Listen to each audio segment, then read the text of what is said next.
온타리오 주 수상이자 최초 여성 수상 캐슬린 윈 씨 모셨습니다. 안녕하세요.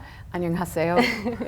That's great. I have to practice, you see. I'm going to Korea. Oh, I know. We're so excited about it. Yes, I am too. Yeah, so that was my first question. We wanted to share with you our excitement for your upcoming trip. Thank you. We heard that you will be the first Ontario Premier to visit South Korea in 30 years. Yes, that surprised me, but I'm very happy to have the opportunity. You know, the connections between the Canadian and the Korean communities are so strong. We have so many wonderful members of the Korean Canadian community here, and these trade missions give me the opportunity to strengthen those bonds, so I'm very excited about it. Perfect.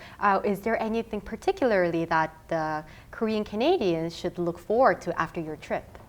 Well, I think a better understanding of the South Korean community, a better understanding of how we have developed our relationship over the years. I think going to Dr. Schofield's museum, I think will give me a very good connection into that relationship.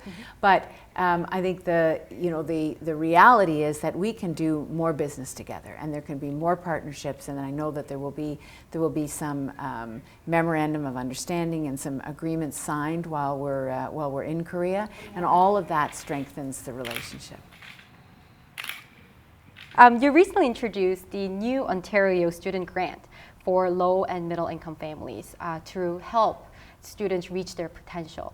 Could you tell us more about that, please? Yes, our contention is that one of the things that makes us a strong jurisdiction, and I'll be saying this when I'm in Korea, Ontario is leading the country in growth. You know, we're one of the top two in terms of economic growth in Canada.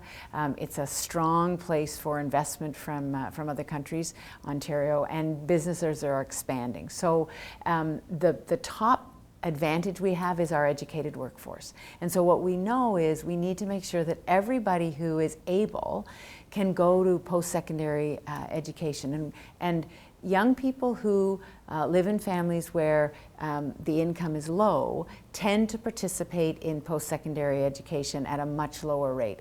You know, around 35 to 40%, as opposed to young people from families with high income who participate at over 75% rate. So we need to close that gap because there are many, many smart, capable young people who come from low income families who we need to make sure get into post-secondary. So what we are bringing in is called the Ontario Student Grant, and it will mean that young people from families who are earning $50,000 or less, about 150,000 students, we believe, will have greater than the tuition. Tuition will be free or greater than free starting September 2017. So that's a real bonus. That will mean those young people won't graduate with debt. And then we'll continue to support young people from families who earn a bit more into the middle income, up to $160,000. They will still get support. I see. Thank you. Next question we have for you is, your number one priority is to grow the economy in a competitive, low-carbon business environment by cutting the red tape. Could you share with us what that means? It means that we're working with business, starting with the auto sector, which is very relevant to our trip to Korea, yes. Because I'm going to be visiting with the auto sector. I'm going to be visiting Hyundai. I'm going to be visiting businesses that are part of the auto supply chain. And we're working with the sector to figure out whether there are regulations that are outdated, whether there are things that we can change. We're not changing the safety provisions. We're not changing safe workplace provisions. You know, those will all remain in place. But if there are duplicated regulations, or if there are outdated rules that we need to look at, or if there are things that conflict with what municipalities are doing, we need to streamline those, and we need to make sure that that we take down those barriers so that businesses will expand and invest here. Sounds great. What are your plans behind growing the Ontario healthcare system while improving availability? Well, again, we can look at what needs to happen in healthcare and relate it to the innovation that's happening in other sectors, because you know, we have a lot of capacity in Ontario because of our educated workforce, because of the great businesses that are here, to develop technology, to innovate, and to create jobs by doing that. And part of that is related to the healthcare transformation that we're undergoing.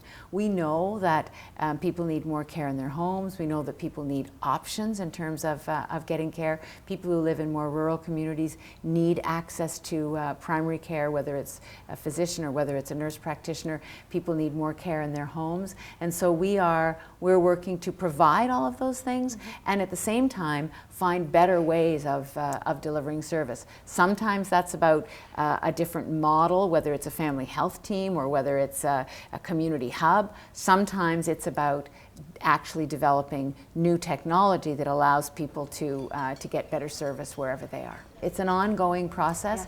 Yes. More people are getting care at home because we have an aging demographic, you know, and they want to be cared for at home. And not every older person has a family member who can help them, but even those who do have family members who can help them at home, those family members need support as well. Sounds great.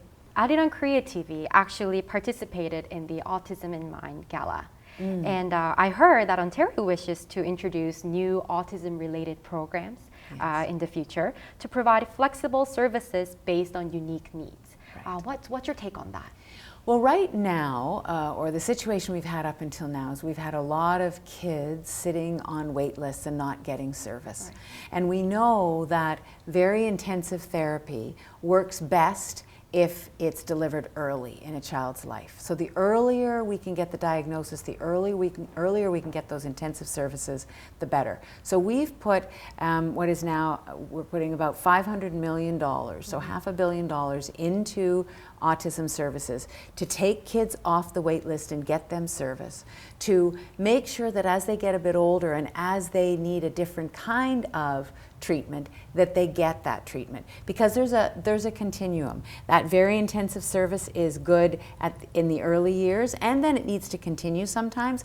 But kids who are 5, 6, 7, 8, 9 years old, they continue to need service and treatment. And so, you know, I know that there was a sort of catchphrase that came up from some of the parents of kids with autism that said, you know, autism doesn't end at 5. And that's exactly right, it doesn't. And so that's why we're working with parents to make sure that they have the services that they need. And that means that every child needs to have an assessment, and parents need to have the money to buy the services. So we're actually putting money in parents' hands to buy the services that they need for their children as we develop the new program.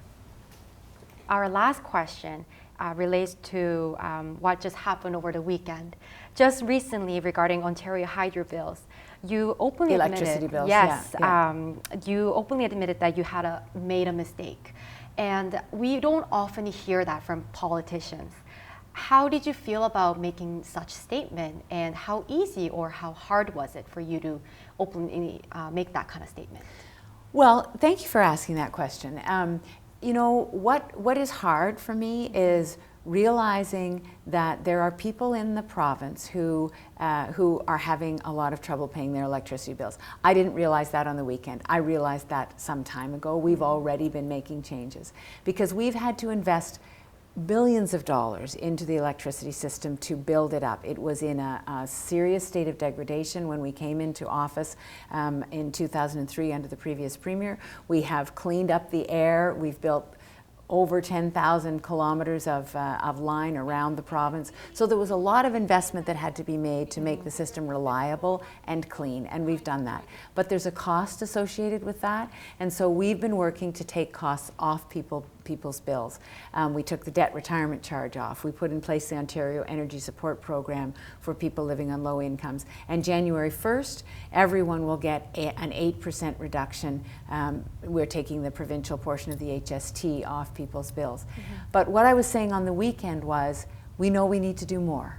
And I said I was sorry because I am. I'm very sorry that that we weren't able, as we went along, to find ways to relieve people as we went along, and that those investments that we had to make to clean up the mess, because it was a mess that was in place when we came into office, it needed to be done, but we should have paid closer attention to people's bills as they were accumulating. So we started to make changes, and what I said on the weekend is that there will be more. Okay, looking forward to those changes. Okay.